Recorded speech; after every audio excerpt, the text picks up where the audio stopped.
that you are here. I know that I'm seeing many of you back from yesterday, and it was a great day in the marriage conference, and loved it, loved the help that we were able to get. I know that I personally met one person who made a profession of faith because of the conference, and I'm sure that there were a couple others for that day. So if you were here, you know you loved it, you enjoyed it, it was well worth the time and the money. If you weren't, we'll try to run it back at a different point in time. But I'm glad you're here. If you don't know me, I'm Pastor Mark. I'm one of the pastors at the church. We have new people every week, so I always try to introduce myself and tell you, if you are new, do two things. Number one, go by our welcome desk. We want to give you a welcome gift bag, and that's just our gift to you. If you don't have a Bible, we'll give you one of those as well. But then also check out our Intro to Harvest class. That is 2 weeks from today. We do those monthly, and those are the place if you want to know if this is for you and your family or if you can get connected here. That's the one-stop shop. That's the place to go. So register for that on the website. That's coming up. It's right after this service, 2 weeks from now. I do want to let you know a couple things that are coming up here in the near future and just make sure we're on the same page. Number one is Friend Day. The video already mentioned it, but Friend Day is going to be awesome. We love doing this day. I think we've done it maybe 20 or more times in our church's history. And so next week we will do church. We will have a message on friendship. It is Friend Day, but we're going to look at friendship from Proverbs and then tie that into the gospel of Jesus and how he really is the ultimate friend, and try to present the gospel to people if they don't know Jesus and see them make a profession of faith for sure. But after that, there will be the food trucks, the bounce houses, the cornhole tournament, all those sorts of things. So with the food trucks, food will be available for purchase, and we want to bless some of those food trucks from our community and just be able to help them and be a blessing to them while at the same time eating some good food. And we're just going to hang out and have a good time. If it rains or something, then we'll move tables and chairs inside. We'll put a bounce house. This is a big room. We'll put one in here. We'll figure it out if it rains or something. But nevertheless, we are going to have a good day. I want to see a cornhole tournament like in the hallways or something. That'd be a good time. But we'll figure it out, and we're just going to have a great time. I do want to mention, I won't belabor this because we mentioned it last week, but there is this little brochure at the welcome desk. If you need this, these are 4 different classes we're doing this fall, and one is Grief Share. If you or someone you know is going through a loss, then it would be a great class for them. One's Financial Peace University. If you're looking to learn the Bible way with money and how to win with money, this would be a great investment of 9 weeks of your time. Divorce Care is for someone who's been saddled with a divorce and they're trying to figure out what to do. And then you also have Love and Respect, which is a class that will be up to 10 couples going together and working through this curriculum. So those are, all the details are on this, the days it starts, the times, how do you register for these, they're all there. So if you didn't get this last week, then grab one of these, pass it on to someone who needs it, or maybe you need it, register for these classes because we want to be a blessing to you and we want to help you and we want to invest in you this fall and see you grow together in your love for the Lord. All right, with that being said, let's go to Proverbs chapter number 23. Proverbs 23. As you turn there, I do want to highlight one way that we've used your money recently. We do this not every week, but almost every week. And I want to show you a couple pictures of one of our missionaries in Zambia. This is Brian Collins, and Brian is the bald guy with glasses right there. And he works alongside of several different missionaries, including Dave Barnhouse. Dave has been in our church so many times. I know that 80+% of you know Dave well. So he works there. Of course, Dave is stateside now, but he's there on the ground. And I got a letter from Brian. It was sent to a lot of churches, but it was talking about this need that they have. They have a pastor who wants to pastor. They have this group of people on the other side of a lake that's near them that wants a church. And really the only hiccup and the only hurdle they needed to overcome was they needed a boat. And it was going to be about $7,500 to get the boat and to get the motor so that they could go plant this church. That's not the exact boat, but it's going to be one really just like that. I love the God only on it. And that's kind of what the fishing community would look like there. So we said, man, if you tell me that there's a people that they need the gospel, they want the gospel, there's a pastor that you have trained that wants to go put the church there, and all you need is $7,500, sign us up. We will gladly help you overcome that hurdle. That's them drying their fish in their little fishing community there on the shore. And we were able to step up to the plate and to do that with money that you give. So thank you for that. That was a way this month that we were able to say, look, here are people that are halfway across the world, but they need the gospel. So let's do our best to meet that need. And the reality is that some needs you need more than money, but there are times where it's just We just need some resources to get the job done, and that's what it was. So we were able to step in to help that. So I want to say a big thank you to you for constantly being generous and constantly going above and beyond and giving, because it allows us as a church to constantly be generous and go above and beyond and to find situations like this and say, let us step in and let us help. So thank you for being generous, because you are impacting people across a lake in Zambia, halfway across the world, and you didn't realize it, but you are. So here we go. Proverbs chapter number 23. We are going to cover the topic of marriage today, believe it or not. I had planned this previously, and I did not connect the dots that yesterday was our marriage conference. And I don't know it's a bad thing that we're doing a marriage weekend, yesterday and today, but I thought personally, yesterday was so good, you're going to hear me today and say, that was miserable. Gary Chapman was so good, and now you're just going to compare and contrast. So I apologize in advance that this will not be as good as it was yesterday, but we'll do our best, and we'll learn from the Bible. So today, we're going to start marriage. We're going to pick it back up on September the 19th. Next week, we'll do friendship, but we're going to begin our journey today, and we're going to start with the idea of marriage seekers, because not everyone in the room is married, and some of you are single or widowed, and you're seeking marriage. So I want to spend a little bit of time there, and then I just want to start foundationally for marriage. What is it fundamentally? And we can build off of that in weeks to come. So let us begin our journey with the idea of marriage seekers, okay? So number one, not everyone is intended to be married. Not every single person is a marriage seeker, nor should they be. And this is important for church people to understand, because it is commonplace in church for people to think, oh, if you're single, then you automatically should be married. And if you're not married, and maybe you're 25, or now you're 30, or you're 40, or 50, whatever it is, I should feel bad for you, or somehow something's wrong. This is less than ideal. And the Bible never says that. 1 Corinthians chapter number 7, actually Paul writes, and Paul, best we know, was a single guy. And we know Jesus, of course, was single, and it's not like he didn't live a full life. So Paul writes, and he addresses the issue of singleness, and he says very clearly that a single person, actually, if they can handle that, a single person can devote more of their time and more of their energy and more of their mental bandwidth, more of their resources to the Lord, actually, and that's not a bad thing. If someone is single and living for the Lord, that they shouldn't be condemned or they shouldn't be looked at as a second-class citizen. In many ways, they can accomplish more for the Lord. So the bottom line is that not all single people, or even someone who has lost a spouse or has been through a divorce, it doesn't mean that they have to enter back into marriage. Maybe they don't want to. Maybe they want to, but the Lord doesn't have that for them. And it's very fitting for any single person, for one reason or another, to stop and even consider and to pray and say, Lord, do you have marriage on the agenda for me? Is that what you want for my life? It's very fitting for you as a parent to say, Lord, help me have the wisdom to know if you want that for my kids and how to guide them in that way. I did this as a junior in college. I wasn't dating at the time. I really wasn't even that interested in dating at the time.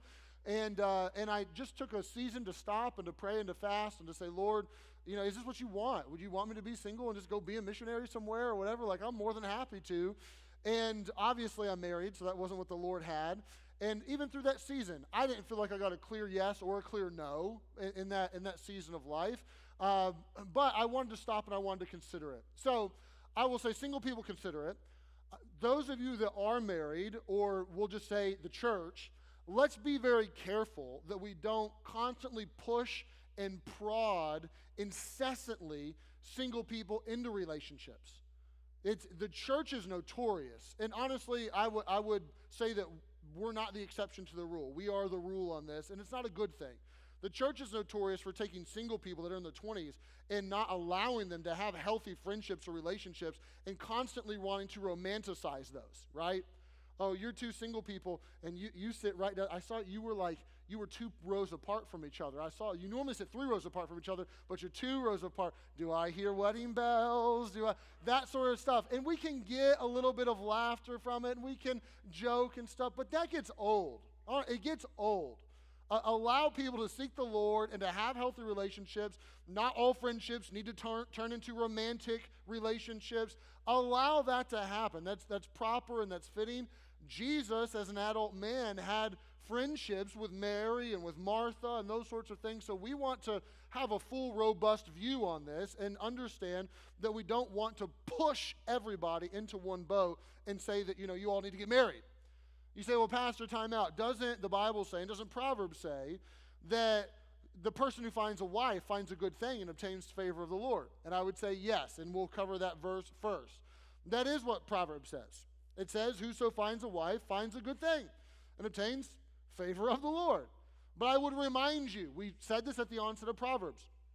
Proverbs are not unconditional promises, nor are they unequivocal commands. Proverbs is saying this is the way life customarily works. That's it, okay?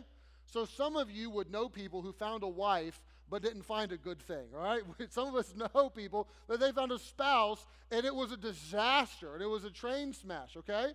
But the way it should work, the way it customarily works, is that finding a spouse is a good thing. This isn't a bad thing. We don't want to look down negatively on singleness, nor do we want to look down negatively on marriage, which is very popular in our culture right now, to really look down on marriage. So you find a good thing, and it says that you even obtain favor of the Lord. What's that mean? That somehow if I get married, I am now putting myself in a position to have the favor of God that a single person does not have? That now because I'm married, I'm under the spout where the glory comes out? No. What it's saying is there's a human side and there's the divine side. That when you find a spouse, it's on you. You have to take some initiation. You have to find. You have to seek. We'll talk about that in a minute. But that spouse is a gift from God. That spouse is the favor of God, is a blessing from God, is the way that you could say that. That a spouse is a divine grace. And that's what obtaining favor of the Lord is, that you should view your spouse as a gift from God or as a divine grace. But it says our part is to find a spouse or to find a wife. So how would you go about that? If you were a marriage seeker, I want to be married, maybe not today or maybe not this year, but I see myself as wanting to get married. How would I find a spouse or seek for a spouse? If you're in the room and you're 12, you don't have to do this yet, but you can put this in the back of your head and you can know one day. But there are more than a few in the room that you're in this boat, that you're marriage seekers. How would you do this? Okay, so here's what you do. You understand that your list for a potential spouse is terrible, okay? Let's start there. And if you think I'm joking, ask any person who's been married more than 10 years and say, tell me about what your list was and what your list would be now. And they will tell you, every one of them, my list was pretty terrible, and now I would have a completely different list now that I've been married. But the Bible tells you that there are certain things, whatever your list is for your spouse, okay? If your list includes he wears cowboy boots, or, she has dark hair no longer than her shoulders or something like that, knock yourself out. I don't care. But the Bible is clear that there should be two things that are on the top of your list. If you're looking for a spouse, these are the top two. If you want to add, they're just like my dad, or she cooks like my mom, sure. But at the top of your list should be these two things, and it's vitally important that you understand this. Number one, if you're a Christian seeking a spouse, you look for a fellow believer. You look for someone who actually has the same faith as you. Number one, this is where wisdom comes from. Wisdom comes from the fear of the Lord. And if someone doesn't know the Lord or fear the Lord, then you're going to struggle to be on the same page when it comes to wisdom. This is something that Proverbs warns against, but the whole Bible warns against. 2 Corinthians chapter number 6 talks about being unequally yoked, or having this relationship that's a believer with a non-believer. And it's more than just a command. It's common sense and practical. So, let me say, if you are married to someone who is not a believer and you are, it's not a hurdle that you can't get over. It's not something that, the marriage has to disintegrate or fall apart. I'm not saying that. But it is going to be a real hurdle. Fundamentally, when two people are entering into a marriage together, you need to have the same worldview. Now, set aside Christianity for a minute. This is just practical common sense. I don't care if you're both Mormon or both Muslim or both Jewish or both atheist. Fundamentally, on a common sense level, you need to have the same worldview. You need to see reality the same way. You need to, and this can sound philosophical, but you need to see, where did we come from? Why are we here? Where are we going, if anywhere, if we die? Is there such a thing as right and wrong, or is this just subjective and we made it up? If there is such a thing as right and wrong, what would be basic components of this is right and this is wrong? All of these things are vitally important for you to have a relationship that is in sync as you move through life. If you have conflicting worldviews, That is going to be very difficult. It's going to be exacerbated when children come. And then you're going to want to teach them one way, but they're going to teach them another way. And it is going to create a pain point in the marriage just if you don't have the same worldview. This is something that, as a Christian, we understand, okay, this would even go above and beyond just common sense and start to root itself more specifically into what is Christianity. Christianity is not like a side piece. Christianity is not a hobby. Christianity is something that affects you to the core. Like, it becomes at the center of who you are. And when a Christian marries a non-Christian, there are only two options, and neither of them are pretty. Option number one is that I take what is really at the center of my life, Jesus, and I push him to the periphery. That this is causing a rub in the marriage, that what's at the center of me is not the center of them, and they don't get it, nor should they get it, because they're not saved, they don't know Jesus. But this is causing an issue, so I'm going to have to take my faith, and I'm going to have to push it off to the side, because it's constantly, you're going to church again? Why do you want to give money? Why would you, let's spend the money. Well, you want to go on a mission trip? We can go on vacation. It's just this constant rub, so I push it to the side. And now I can't live an authentic Christian life because this is rubbing my marriage. Or the opposite. I don't push it to the side. But that creates friction.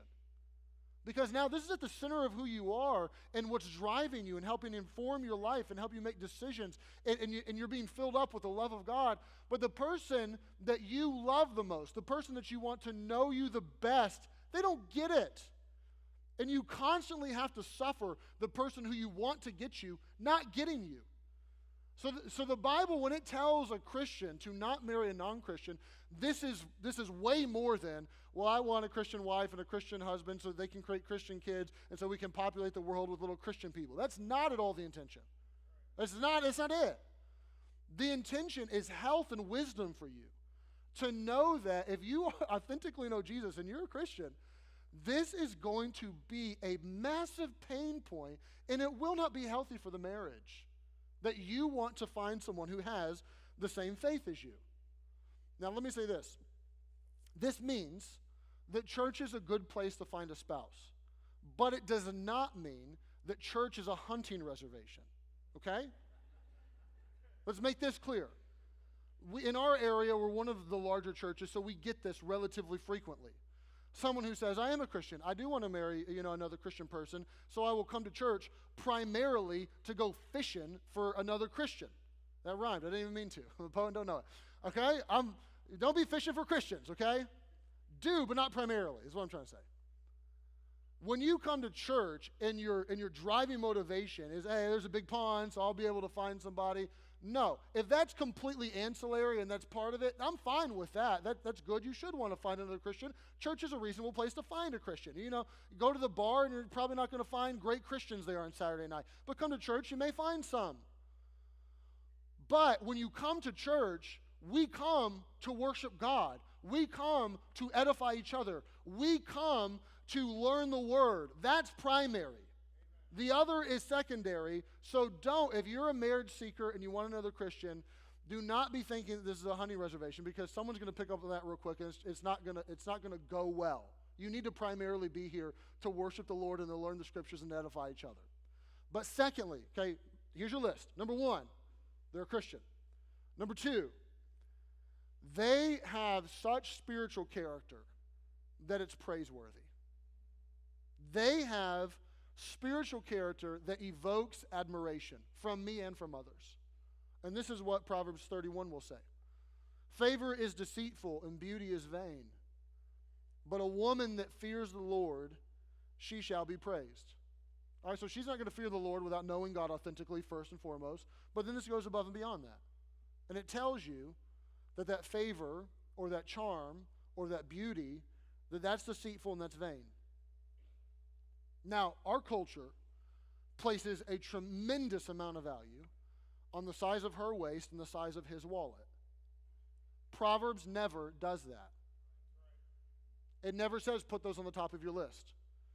Now, is physical attraction and chemistry part of it, and that can be somewhere on your list? Yeah, perhaps. Is him being able to hold down a job and support you or those, is that part of it? Yeah, sure.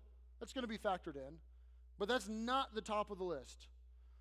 God knew what studies now show and what statistics have told us, that we tend to trust attractive people more than unattractive people, that we assume that their insides match their outsides. And Proverbs is wise enough to say, beware. That can be deceitful. Physical beauty is fleeting. Character will last. So you want someone who she shall be praised. You want someone that they fear the Lord so much and they love him so much and have spiritual character of such value that is actually something that evokes praise. Be drawn first and foremost to someone's character. How do they love? Do they have servant-heartedness? Are they humble? Are they joyous? Do they have a peace of God? Can I see what God is turning them into and how the Spirit of God is working in their life? Those are things that you want to be looking for and that you want to make of primary importance. Now, I've told you this before, but I'll tell you again. This means that if, let's say, I'm single and they got 10 candidates. I got to line up right here, okay? My first cut is not how much money, how do they look? Okay, those 5 are out. Now I'll take the rest of the 5, and I'll just pray, Lord, I hope they have character. That's not the way to do it. If there's 10 and 2 are not saved, they're out. There's another 3 that their character is lacking. They're out. Now I'll examine the other 5, right? This is the way it should go. This is the way the list should be built. That I want someone who's a Christian who shares the same faith as me. I also want someone who has tremendous character. And this means that you're not going to be able to follow your heart all the time. And I know that the narrative is culturally, follow your heart, do what you want. I know that the love songs will tell you that, but follow your heart is terrible advice. It's terrible advice for me, okay? If I follow my heart, I will be doing prison ministry from the inside soon because my desires are wrong. My desires they're malformed all the time. There are things I want to do, and my heart tells me, yeah, do that, say that, go, that are not good. They're not good. And you have to know that this is true for the opposite sex as well. You can't just follow your heart. This is why Proverbs will tell you very plainly that every way of man is right in his own eyes, but the Lord pondereth the hearts. What that is saying is self-deception is very easy. And we keep beating this drum through the book of Proverbs. Refuse to trust yourself wholeheartedly. Don't do it. No one lies to you more than you. No one deceives you more than you. Don't trust yourself and say that I think that I have this all figured out. Let's do poll the audience today, okay? Tell me, I want you to raise your hand in a minute, if there was someone of the opposite sex that, you thought you had it figured out, you were enamored with their glory, and there were friends, there were parents, there were people around you that were telling you, that's a bad idea, stay clear of that relationship, but you knew, they didn't understand them. They don't know that, you don't know them like I know them. And so you pursued it.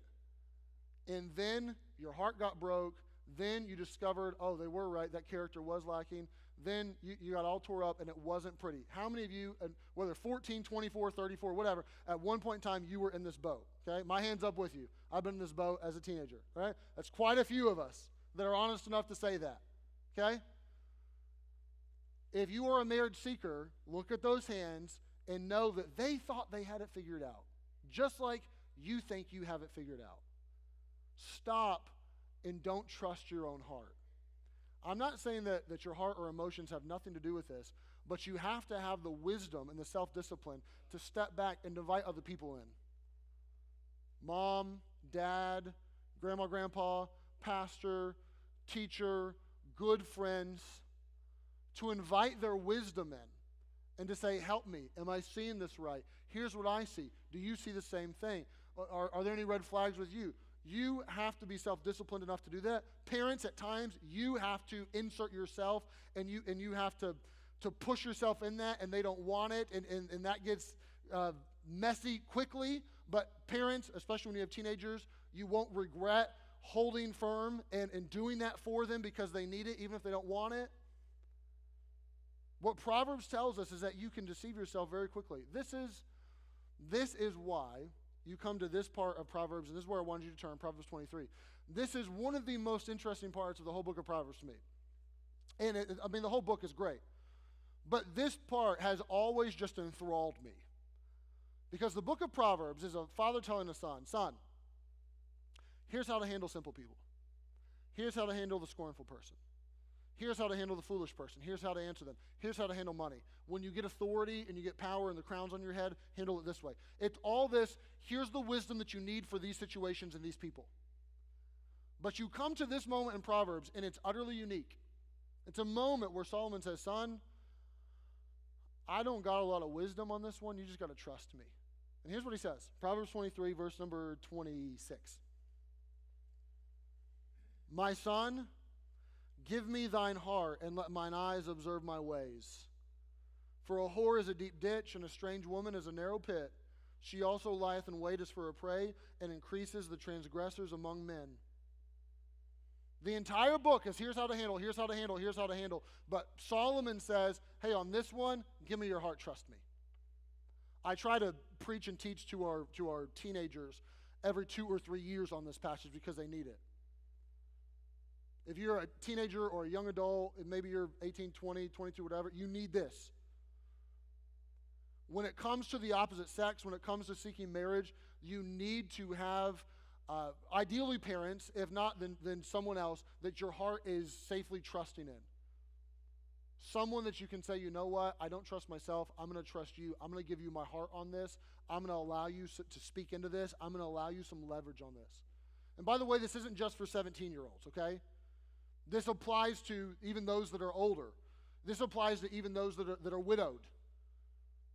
That if you had a great marriage for decades, that does not mean now you're at the spot because you have gained some wisdom and you are older, that you're at the spot that now you can fully trust yourself and now you don't need wisdom and you don't need outside. Even if you're widowed, this still would apply. That you need people to come into your life and to help you, because a wise person fundamentally knows themselves, and you know that you're deeply foolish often. A wise person admits they're a fool. If you can't admit you're a fool, you are a fool. That's how it works. You have to be able to say, you know what? I don't have all this figured out. I'm going to do my best, but I need some outside help, and I need some counselors. I need some people in my life to help me. So marriage seekers, here's the list. Christian, great character, then refuse to trust yourself fully, wholeheartedly. Trust in God wholeheartedly, and then have some people around you that will help you make these decisions. If all of your friends and all your family are throwing up red flags, you need to pay attention to that. Next, for marriage. And I only have 2 points, so this is the last one. What is marriage? Fundamentally, this is where I want to start, and 2 weeks from now we'll build further. Fundamentally, Proverbs says softly what the Bible says loudly, that marriage is a covenant. Here's what Proverbs 2 says about this strange woman who is trying to seduce a man. It says that wisdom is going to deliver you from the strange woman, even from the stranger which flattereth with her words, which forsaketh the God of her youth and forgetteth the covenant of her God. So what this is saying is, here is a woman who's trying to seduce another man, and she has forgotten the covenant of her God. What covenant? Well, there's honestly a couple options. We don't know for sure, but one of the options, at least what it's implying, is that perhaps the marriage covenant. That she has forgotten, this is someone who's looking for an extramarital affair, and then this woman has forgotten the covenant that she made with her God, and so now she's trying to seduce other men. Now, this is the opposite of the Proverbs 31 woman, the virtuous woman, that we're told in Proverbs 31, that this woman will do her husband good all the days of her life. That there is this stick-to-itiveness, that there is this tenacity, that there is this woman whose loving service is going to last her entire life. Because marriage is a covenant, it takes lifelong endurance. This covenant is shown best by our vows. All right, so most of us have been to a wedding before. And in a traditional Christian wedding, there will be vows. And we even do the vows twice. There's this section where we say, take John and Diane here, okay? Where we say the I do portion. This is the portion where someone has to speak for the first time. They have to say 2 words. They haven't talked the whole day. There's a frog in their throat, so they say, I do, like that. That one. Do you, John, take Diane to be your lawful wedded wife, to have and to hold from this day forward, for better or worse, for richer, for poor? We go through it. And John says, I do. And then Diane, I do. And then we say the same vows. We say, okay, Nathan and Casey turn and look at each other, and you say the vows after me. Ready, repeat. I, Nathan. Take you, Casey. To be my lawful wedded wife. Why do we say the vows twice? Like, can't we just eliminate one of them and shorten the thing up a bit, right? Like, no one wants a long marriage ceremony anyway. Am I honest? Can't we just make it once? It's the same words, really. No. We understand what's happening there. The first covenant, the spouse, or the man or the woman, the bride or the groom, looks at the minister, and even sometimes at the audience. And hey, do you? And so I'm the minister. Do you? I do. They are making a covenant in front of God and others. They're making a vertical covenant. I am promising to everybody, and I'm promising to God via the minister. I am promising to God that I do. I'm making a vertical vow right now. My covenant is a vertical vow. Now I'm going to turn to my spouse, and I'm going to make a horizontal vow. I'm going to say the same words to you that I just said to God. I do to God, and I do to you. And what we are doing in that moment is we are vowing, or we are covenanting, to be together for all of our life, no matter what. And if you've been to a wedding ceremony where they've written their own vows, you'll pick up on this quickly. That the traditional vows do not contain, here's how I feel right now. The traditional vows assume that there's present love, but they are a promise of future love. I'm going to love you, and I'm going to stick with you, and I'm covenanting with you. I'm vowing to you right now that I'm going to do this for better or worse, for richer or poor, in sickness or health. I'm going future here. If you've been somewhere where someone wrote their own vows, they sound like a love song. That, you're the wind beneath my wings, and I'm so thankful God brought you into my life, and I want to be your husband, and there's very little future stuff. And that's a problem. Because it's supposed to be in this moment, marriage is supposed to be this covenant where you're saying, this is going forever. I'm not in this just as long as you hold up your end of the deal. I'm telling you, here's my end of the deal. I will do this no matter what. And this begins to reflect the reality of what the marriage is. A covenant. It's a law and love. That's how you can think of a covenant. Law and love. So this is why, in a marriage, there's a legal aspect. You go to the county courthouse, you get a marriage license, you have to have an ordained minister that signs off on the marriage license, all those sorts of things. And every culture does this differently, but almost every culture has this component, the legal component, that I'm going to legally bind myself to you. Now, the covenant's more than the legal, but it's not less than the legal. That we're actually going to intermingle our lives together. This is why even when we put the ring on each other's fingers, right? With this ring I thee wed, and all my worldly goods to thee I endow. You are legally binding together all of your resources. Here's all of my car payments and all of my student debt. There you go. You're binding it together, right? Legally. And it's a mess to go through divorce court and untangle all of that legally, as it should be, because the marriage is supposed to be a binding, a legal document. This is why if someone tells you, I love you, we don't get married, it's just a piece of paper. The legal part is important for a marriage covenant. You want that. This is why I would not say that prenuptial agreements are a sin. I don't think the Bible says that, but I would say that they do not align with wisdom. Because it's saying legally, I will bind myself to you except for this portion of me. I will trust you wholeheartedly except for here, and that I refuse to legally bind up with you, which is a problem. That's marriage, there's this law, but then there's love.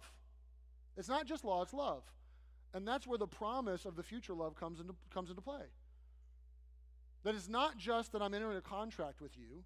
You're not a vendor that I'm getting resources from, and as long as it works out for me, I'll be in it. Just law is your Verizon contract, right?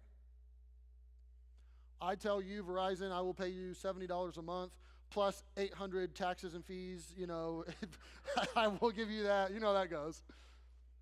You promise to me as Verizon that you will give me, unlimited, minutes and data or whatever it is. So if I don't hold up my end, you terminate my service. If you don't hold up your end or I don't like your service, then I go to T-Mobile and they pay the early termination fee for me and I get a different vendor, right? No one promises that at the marriage altar, nor should they. I, Mark, take you, Maggie, to be my lawful wedded wife, as long as you make me meals just like I like every single night. No. We're not vendors. This isn't a consumer thing. There's a legal aspect to this, but the love takes this above a contract and brings this into a covenant, and it mingles the law and the love together in a beautiful way, in a seamless way. This is, so if you end up in a spot where you're dating someone for, let's say, a couple years, a few years, and they're real skittish about being married, generally they'll come up with lame excuses. Like, why ruin this anyway? You know, marriage only ruins things. It's just a piece of paper. What they're saying is, I love you this much, but not this much. That's what they're saying. I'll interpret it for you. I do love you. I want to be with you. But I do not love you enough to bind myself to you for the rest of my life legally. I do not love you enough to commit myself to you wholeheartedly for the rest of my life. So that covenant, those vows, those are a big deal. But it is bringing people together in a covenant. And the implication of this is that it should make in the marriage something so beautiful and so peaceful and a safe harbor. One author said it this way, that when you enter into a covenant inside of a marriage, that it actually creates a sanctuary of trust in a jungle of unpredictability. That the world is nuts and chaotic, and who knows what's going to come financially? Who knows what's going to come physically? Who knows what's going to be thrown at us? But we can covenant together, and we can make this place where we're in it. That divorce is not an option. That if you leave me, I'm going with you. Now, I understand in a room this size, there are some of you that you went into marriage that way, and that was, and even still is, your heart. But they bailed. And you can't, there are some times where you can only control you and you can't control them. And I'm not trying to put guilt or shame on you if you're in that boat. This is why we're offering divorce care as a church, because we get those situations arise and we want to help you through that pain and through that hurt, because that isn't fair to you. And they did break not just a promise, but a covenant and a vow. And there's a lot to wrestle with the bitterness and the anger and all that goes with that. So I get that this is ideal, and sometimes real is not exactly there. I get that, and I'm not trying to shame anybody at all. If you're on your fourth marriage, we can't go back. Here's where we are today. Let's move forward the best way and understand what marriage is supposed to be. If you're looking to be in marriage too, or you're looking to as a single person to be in your first marriage, then understand what it is. This is a covenant of law and love mingled together. The best illustration I could give for this, honestly, is the parental relationship. We still in our society, thankfully, find it very taboo for a mother to forsake their child. Because you have that kid, and there's a relationship there that's law and love. Like there's a birth document, you are their biological parent, and you're supposed to love them no matter what. You don't get a lot emotionally out of an infant. You can have snuggles, you can have this, but the feeding and the crying and the lack of sleep and all that, it doesn't recharge your batteries. Can we be honest? It doesn't. But this relationship is bound together, and I'm not undoing this. I can't just turn you in or swap you out. We're in this, and I'm sticking with it. Even if you are a teenager and you want to rebel, even if I'm your parent, this is always, right? The marriage relationship should be the same way. When you make your vows, you don't promise to feel loving all the time, but you do say, I will act loving, I will act sacrificial, I will act kind all of the time, even if I don't feel it, right? So marriage, when it's all said and done, is this covenant. And this is why, this is my last note, this is actually part of the reason why Proverbs is death on nagging.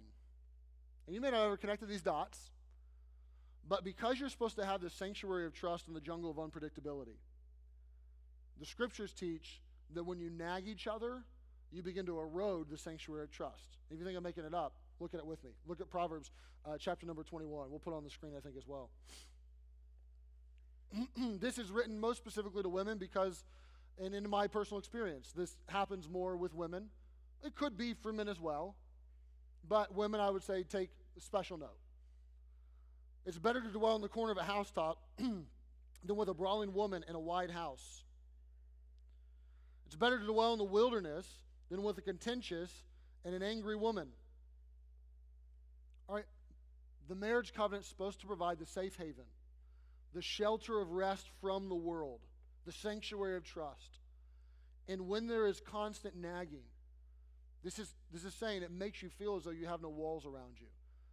It makes you feel like you're in the wilderness. It makes it as though you have no real home, no real shelter from life's storms. Like this ends up producing this, I just live in a corner, and I really don't have the safe haven. I really don't have the shelter. I really don't have what I need. I may as well be in the wilderness. This is saying that is going to erode the sanctuary of trust. Don't do that. So this is not talking about loving correction. This is not talking about a well-placed criticism. We had a whole session on that, and Dr. Chapman did a wonderful job yesterday of how do you bring up things that bug you, and how do you, converse about that in your marriage. It was an awesome time. There is a place for that. There's a place for telling the truth. There's a place for identifying problems and suggesting practical ways to change. We're not talking about a thoughtful, well-placed criticism. We are talking about a dry-bite criticism. We're talking about caustic remarks, cynical remarks, regular complaining, questioning motives, questioning character, over and over and over again, bringing it up and bringing it up and bringing it up and reliving it and retelling it over and over and over. That it says that is going to harm the marriage. That won't go well. Here's how Proverbs 19 says it. The foolish son is the calamity of his father, and the contentions of a wife are a continual dropping. Continual dropping on a rainy day and a contentious woman are alike. One goes drip, drip, drip. One goes yap, yap, yap. It's the same thing. Keeps coming. And what do we know? Those tiny little drip, drip, drip, drip, that happens frequently enough, that will erode just about anything. That'll rust out the metal. That will wear through the stone. That has a tremendous amount of power over the course of time to drip and to drip and to even water, something that's soft and gentle. You wouldn't think there would, but it does. And it's saying that you're going to erode, you are going to harm the marriage if that is happening. So, come to next time we have marriage conference. Learn to do this better. I don't have time for a million practical suggestions other than don't be a constant drip. Don't have the constant barbs that are unhelpful and are sharp and are painful where you're constantly poking and you're constantly prodding and you're bringing it up again and again and again and again. Don't do that. And those of you that are marriage seekers, once again, take a lesson. Look for someone that has this mindset on marriage, who says divorce is not an option. Look for someone who isn't a nag to their boss or to their employees or to their parents, because chances are that'll come over to you. You want to be aware of that, and you want to avoid that. Now, here's what we're going to do. I'm going to take a minute, and I'm going to pray for you and your marriages. And then after that, we're going to have communion. And these may seem at first glance to be juxtaposed to each other. That here we are talking about Proverbs and marriage and practicality, and now there's communion. But I want to try to help us, with the little bit of time that we have left, see that there's tremendous continuity between these two. When we're talking about our marriages and the covenant that should be in our marriage, and we're talking about the communion that we take together and what Jesus does for us, I want to try my best in a minute to help us put these together and to help our hearts not just want something good for our marriage, but also rejoice that Jesus has given us really what we desire. So let me take a minute and let me pray for you first. Our Father, we thank you for this opportunity to stop and to study and to enter into your word. And Lord, I pray that this would be a time that is so deeply profitable and helpful for every single person who is here. Lord,